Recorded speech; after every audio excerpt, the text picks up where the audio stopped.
이재명 대통령님의 중국 국빈 방문을 진심으로 환영합니다.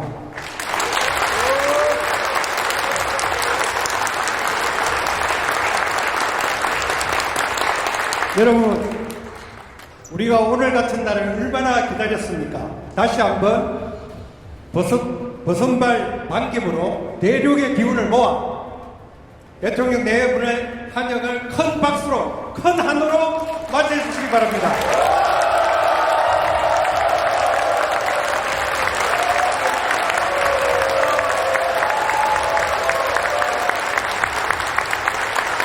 안녕하세요. 뉴스와 사람들입니다. 지난 2일 이재명 대통령은 중국 국영방송사인 CCTV와 인터뷰를 하는데 중국 기자가 이재명 대통령의 실용외교를 공유해달라는 요청에 이렇게 발언합니다. 아마 중국에서는 실사구시라는 용어를 쓴다고 들었습니다.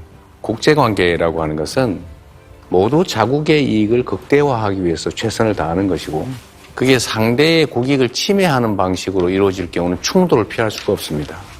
각자 국익을 충실하게 추구하되 상대의 입장을 최대한 배려하고 적정선에서 조정해 나가면 얼마든지 충돌하는 이해는 조정하고 또 서로 협력을 통해서 더 큰 이익을 얻을 수 있다면 얼마든지 공존할 수 있는 거죠. 한국과 중국의 관계에서 일부는 갈등 관계나 또는 대립적 측면 때문에 걱정을 하기도 합니다만 저는 크게 걱정하지 않습니다. 과거에 안미경중, 그러니까 안보는 미국과 경제는 중국과 이런 논리가 있었는데 대한민국의 전략적 자율성이 매우 중요하다고 생각해요.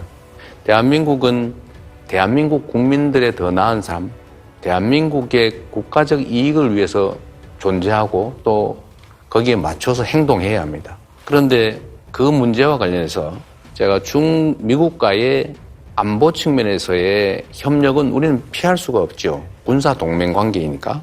또 경제적 관계도 좀 깊어지는 것도 사실이지만 대한민국과 중국과의 관계가 그렇다고 대립적으로 가거나 충돌하는 것은 대한민국 국익에 전혀 도움이 되지 않는다. 그래서 중국과의 관계도 가능한 범위 내에서 최대한 서로 공존하고 협력하고 서로에게 이익되는 바들을 치열하게 찾아가야 한다. 그러기 위해서는 더 많은 대화가 필요하고 더 많은 협력 관계를 발굴할 필요가 있다는 것입니다.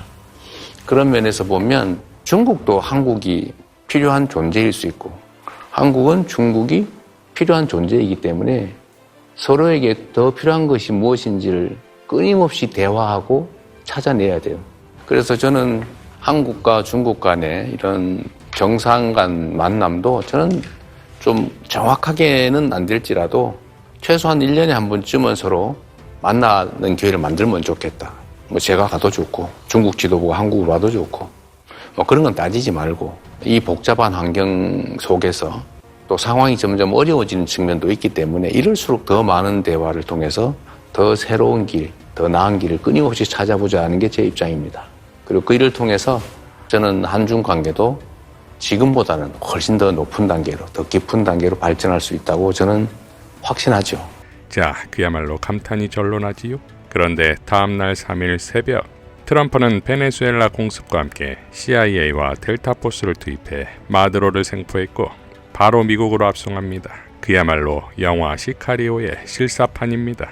이에 이재명 대통령은 외교부에 베네수엘라에 체류 중인 우리 교민들의 보호를 철저히 할 것과 필요시 신속 철수를 강행하도록 지시합니다. 이에 외교부는 다음과 같이 성명을 냅니다.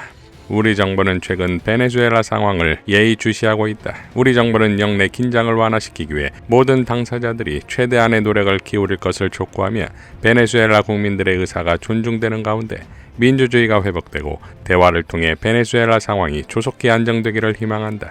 우리 정부는 베네수엘라에 체류 중인 우리 국민의 안전 확보를 위해 만전을 기하고 있다. 자, 그런데 국힘은 이런 논평을 냅니다. 최근 대선에서도 마두로는 부정선거 논란 속에 재집권하며 국제사회의 고립을 자초했고 누적된 국민적 분노와 내부 붕괴는 결국 오늘의 사태로 이어졌다. 베네수엘라의 몰락은 결코 남의 나라 이야기가 아니다. 과도한 돈 풀기와 권력의 독주, 야권 탄압과 언론 압박이 일상화된다면 대한민국 역시 같은 길로 접어들 수 있다. 지금이라도 우리는 이 경고를 직시해야 한다.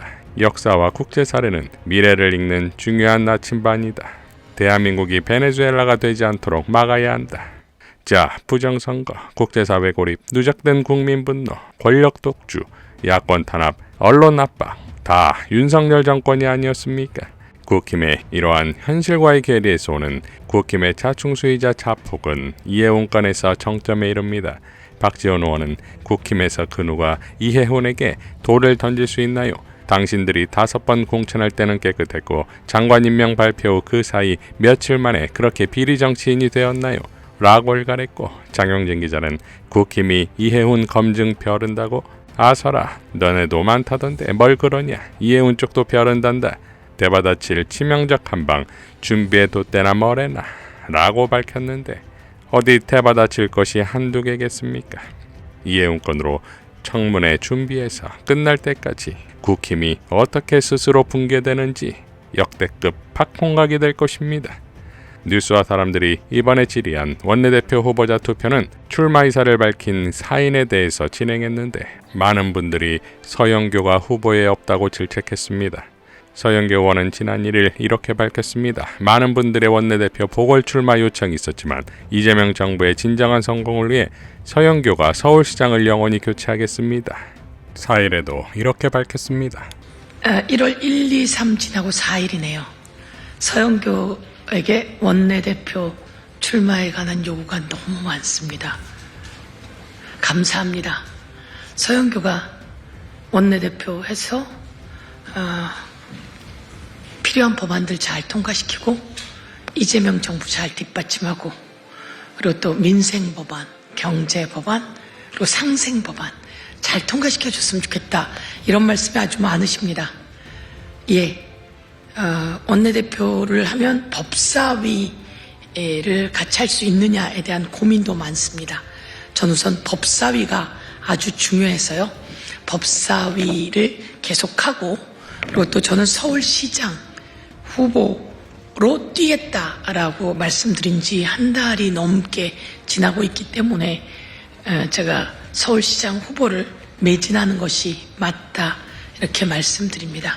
자, 원내대표에 나온다면 압도적 지지로 당선될 것이라 서울시장 출마를 택한 것이고, 이는 본인의 정무적 판단이 있겠지요. 반면 정치인들의 길은 본인이 아니라 지지자들이 만드는 것이고, 원내대표를 통해 오히려 김병기로 인해 흔들린 민주당을 다잡고 개혁 입법을 추진하면서 얻게 되는 민주시민들의 지지가 클 것인데, 서울시장의 출마를 결심한 이상 최선을 다해 목표한 바를 이루길 바라겠습니다. 이상 뉴스와 사람들이었습니다. 시청해 주셔서 감사드립니다.